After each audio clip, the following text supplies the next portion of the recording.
મેઘરાજા હાલ વેકેશન પર છે. 15 જુલાઈ બાદ સૌરાષ્ટ્રમાં સારો વરસાદ પડ્યો નથી.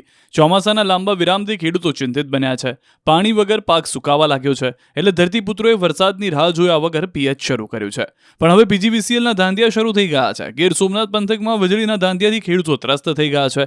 8 કલાક વીજળીના બદલે 6 થી 7 કલાક વીજળી મળે છે. ક્યારેક તો 15 મિનિટ જ લાઇટ આપવામાં આવે છે, તો ઘણીવાર લાઇટ આવી જતી રહે છે, જેના કારણે પિયત આપવામાં બહુ મુશ્કેલી પડી રહી છે. પાણી અને સમયનો દુરુપયોગ થઈ રહ્યો છે. ખેડૂતોના કૂવાનું પાણી મુશ્કેલીથી પાક સુધી પહોંચે કે વીજ પાવર ડૂલ થઈ જાય છે. સાથે વરસાદની અછતના કારણે કૂવાઓના તળ પણ તળિયે ગયા છે.